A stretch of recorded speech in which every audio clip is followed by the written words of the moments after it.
Welcome to the third episode of The Big Picture.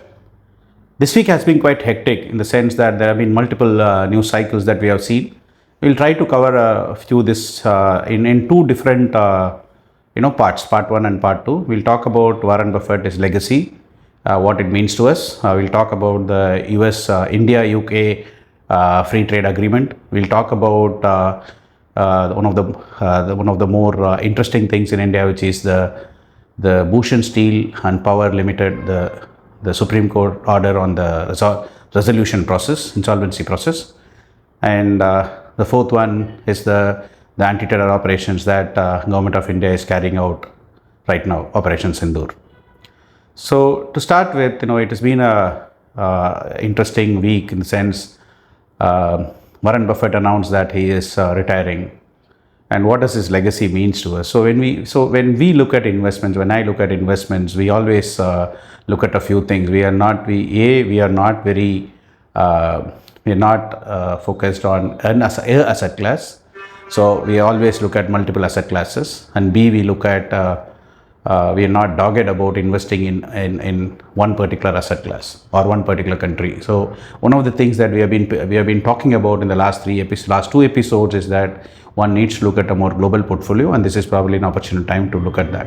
So when we look at Warren Buffett's recent investments and his announcements and what he's done with respect to Berkshire Hathaway's portfolio, is we notice two different things. One is there is a significant amount of cash, probably highest cash levels that they have ever had in their portfolio, which tells us that he is an asset allocator. And B, that cash is not cash. It's also been like a long-term debt in terms of duration play. So he is an asset allocator. That's one. And the second thing that we see there is exposure, is recent investments in Japan. So if you go back in history, if you read his notes as in if you read his annual reports and things like that, he's always taken a stand that don't bet against America. But what has changed is essentially, if you see the last 2 years, they have bet on few Japanese companies, and the recent annual note says that the annual meeting says that it's a multi-decade investing. It's not going to be short term.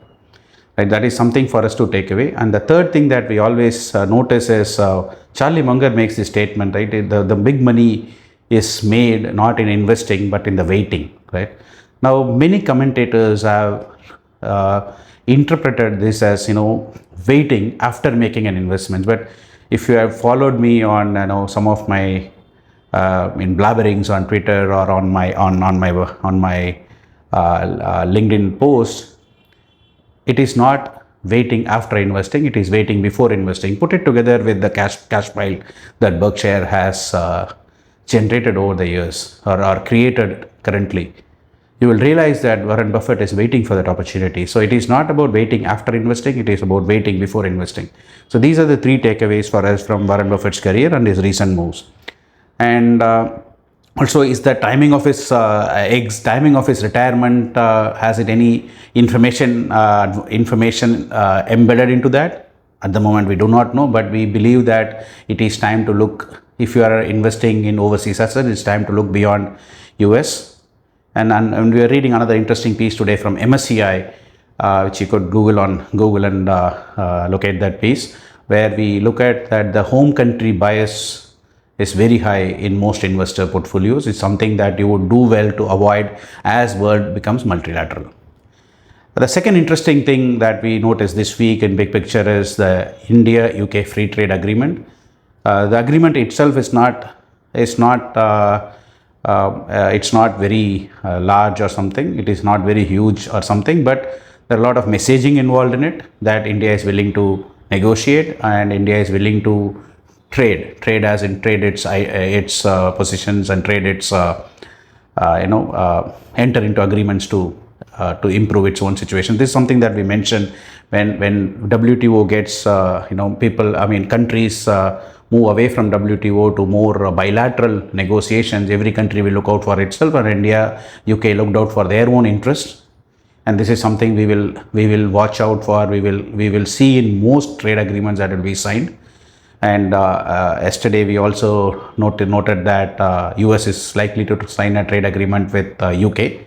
So every country is going to sign with everybody else, and it's going to be a multiplayer game. It's not going to be the rules will get defined as we go.